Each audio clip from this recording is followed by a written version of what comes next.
Hi everyone, welcome to Draftscapes. I'm Chris Tuccio. In this episode, we're going to look at how to draw specimen trees in plan view. These are the real showstoppers of your landscape design, and we're going to look at how to draw them in 5 different ways. Stick around.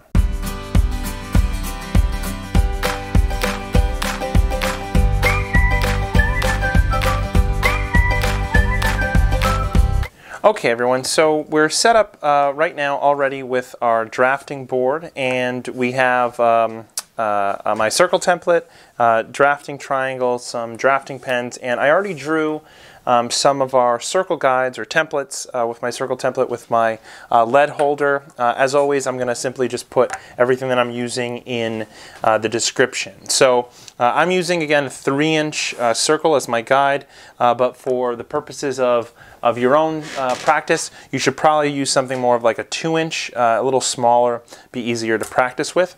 And we're going to start right to left and work our way down. So with specimen trees, the purpose of a specimen tree is to really be a focal point in your design. You really want it to be something that people stop and look at, or it shows someone a very nice moment in your garden. So we want to take our time and really make them look very beautiful and detailed. So we're going to start by doing some specimens as branching structure.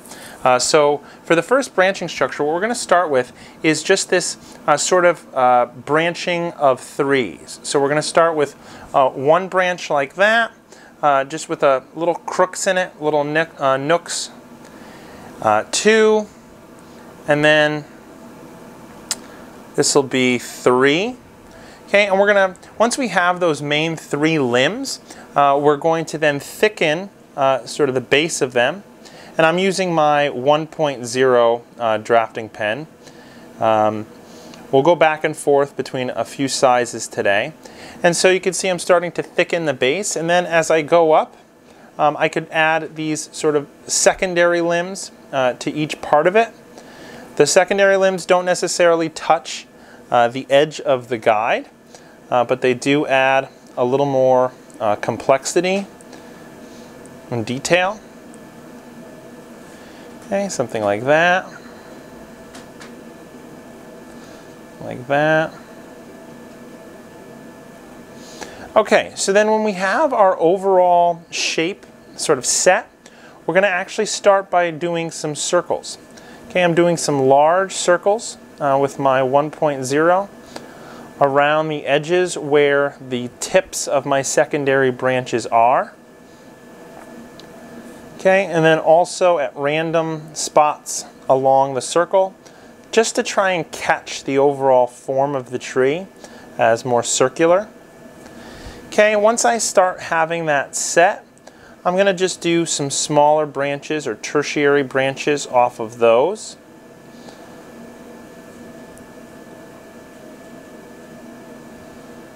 And just to add a little more complexity. A little more detail, like so. Then I'm going to swap out my 1.0 for my 0.5, and I'm going to do some smaller circles. The smaller circles are going to be a little more numerous than the big ones, and they're going to go in and outside of the overall canopy. Again, the purpose of this is not to rush it. We want this tree to be a little more detailed. Okay, it's going to be typically, most likely, all by itself and not in sort of a row or a stand of similar looking trees. So it should look a little different, a little more unique. Okay, so once I have that, I'm then going to come back with my 1.0, and I'm just going to start stippling over the top of that. And these will represent kind of the very tiniest of circles. These are the individual sort of leaves.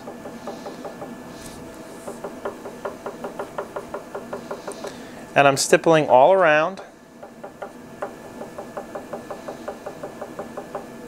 And the nice thing about doing a branching structure like this is when later on, when you go to add color, you can add little pops of color, little moments of very impactful color, little reds, little pinks in these little larger circles and it gives a nice dramatic effect to the overall canopy.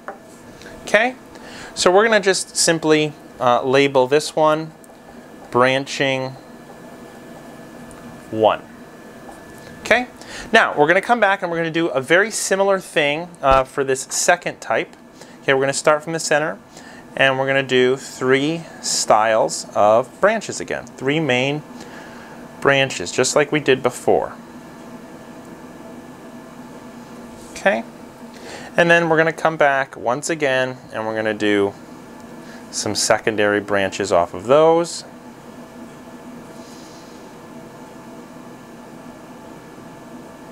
And then we come back once again and we thicken up that base just a little bit so it adds a little more depth and power to the bottom of that canopy. Okay, so from there what we're going to end up doing is we're actually going to add these little edges or shapes of leaves, these little contours. Okay, like you see right here, something like that. If you remember in the previous video that I have done on sort of an open canopy style of drawing, it's very similar to that. We're going to be doing something very similar to that when we're doing it. Okay, so it has these little zigzags in it. Okay, and we start with these larger ones. They don't always have to touch all the branches, but they should come pretty close.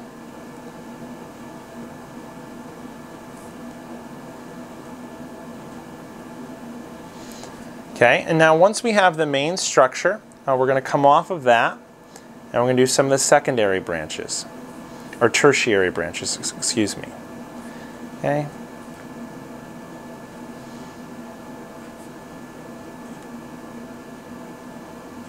And I'm not pressing very hard with my drafting pen. I don't need to press hard to do this.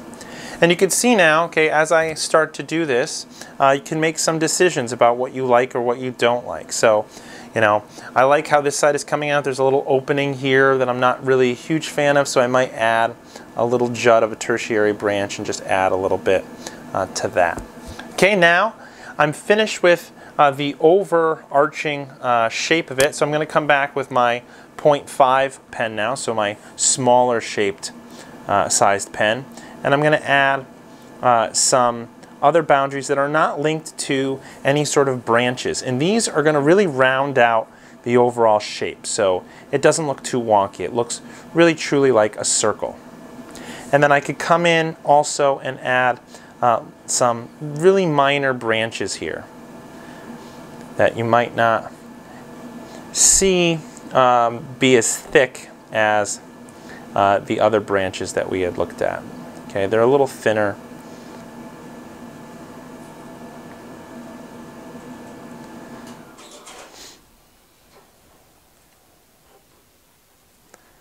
Okay, perfect. So now this is our branching 2 specimen. Perfect.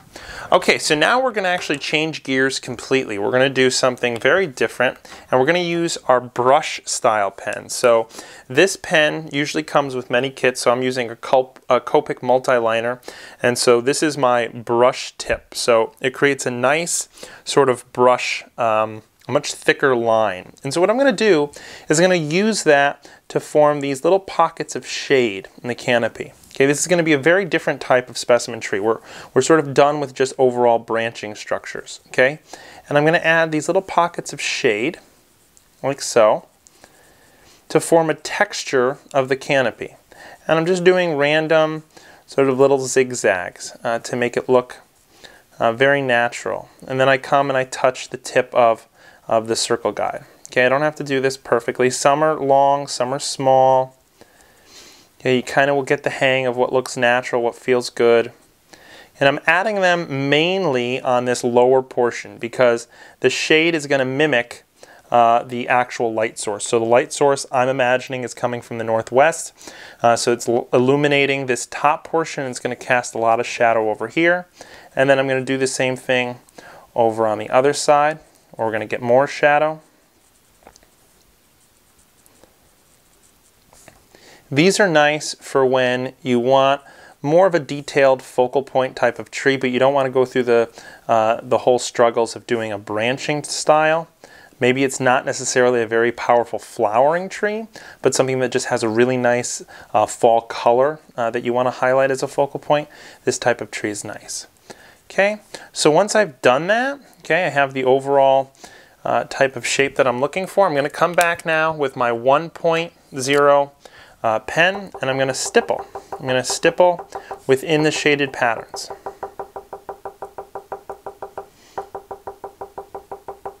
Okay, and with stippling, like we talked about, 90-degree angle, okay, forming a gradient. You want nice, just very quick dots, not little chicken scratch, okay, but it is easy to do that. Okay, and then I'm going to come over on the top as well. Do the same thing. Okay, and that is going to be the overall shape of my Specimen 1. Okay, very different type of look to a specimen tree. Okay, next, the next type of specimen is going to be actually a play off of something that we've done before in one of the second videos on Ornamental Deciduous. And we're going to start the same way that we did there. I'm just going to do a little pie shape, a little arc to begin with, and then we're going to have a little indentation like that. Okay, and we're going to come back every so often, do the same thing. The indentation doesn't have to be as large. And we're going to come every so often and do these kind of indentations. Make it look a little random, natural. Some will have big indentations, some will have small, some might have multiple.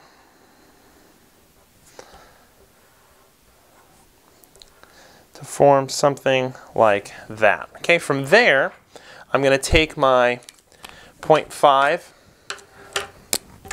pen as well as my drafting triangle. I'm going to form these little pie shapes. Okay, so these little branches. I'm going to start just with a nice sharp angle, like so. Okay, maybe I'll come over here.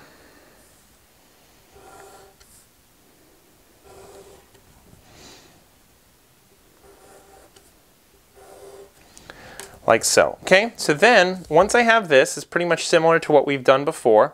I'm going to come in and I'm going to actually mimic the texturing that I did with my branching one. So I'm going to have large circles and small circles. So I'm going to switch again back to my 1.0 and I'm going to do some of the large circles. And here you have an option. You can actually choose to do just certain of the pie wedges. So I could just do this one and maybe this one and this one to add real complexity. Or I could just do them all randomly together. So what I'm going to do is I'm actually going to do sort of just the larger ones with the texture, and I'm going to leave the smaller ones blank. See how that looks. And you can play around as you go to see what works for you. If you like the look of this, do this. If you would rather do the texture throughout the entire canopy, do that. You know, it's supposed to be not just useful for design, but also fun. So make it that. Make it your own. That's the whole point of this. Okay, and then once I'm done with that, I'm going to come back with my 0.5. I'm going to do some smaller, finer circles. Some stipples.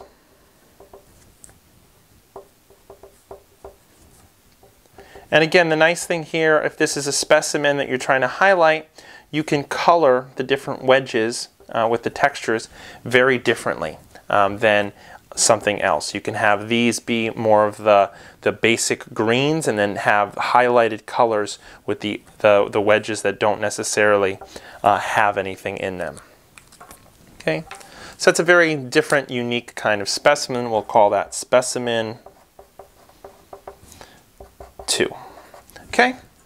All right, and so finally for this last one, what we're going to end up doing is something very different, a weeping variety. So a lot of times for gardeners or landscape designers or landscape architects, the focal point or the specimen tree that they want to do is actually a weeping variety. And you know, you can add a weeping variety to all of these. You can have weeping birches, you know, weeping redbuds, but you don't necessarily know how to show it graphically. So we want to take the time to try and really show show how that might work. And so if we're going to do this, I like to think, or I like to tell my students to think of kind of like a firework. So we're going to start from the center, and we're going to just draw sort of this arch, like so. Think of it almost as like a spider almost. So I'm going to draw these arches that come off like this.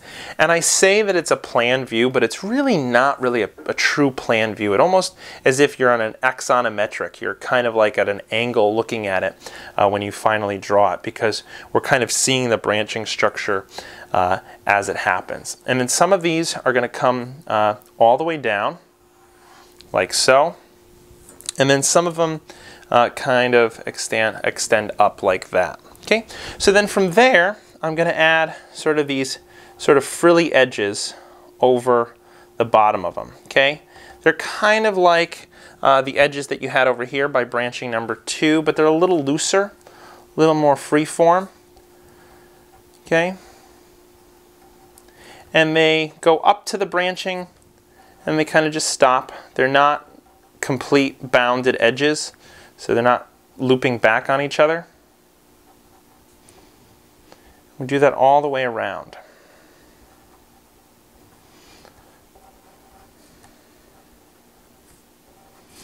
And then when you get to the top, I don't want you to actually create a full circle here. You're going to kind of put a cap on it, okay, to really reinforce the fact that this is sort of drooping or weeping down. Okay, so this final edge, we're kind of just capping off a little, like so.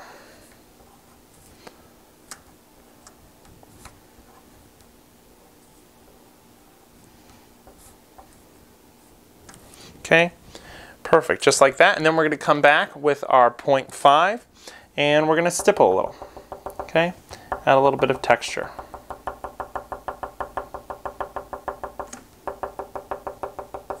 You don't want to add too much clutter on the interior, because the whole point is to kind of show that weeping variety. Now, I will say you can leave it just as I have it. You can just do the little stippling, and that could be it. And you'd be surprised how powerful that can look in an overall landscape. If you really wanted to, you can come back again with the 0.5 and add some of the smaller branches if you really want. If you want to add more complexity to the structure of your weeping variety, you really want to make it look more weeping, okay, and dramatic. That is totally doable, kind of like what I'm doing right now. This, and remember that the weeps can cross over each other. This will add a little more drama, but some people might not like that. You know, it might look a little too heavy-handed, which I completely understand.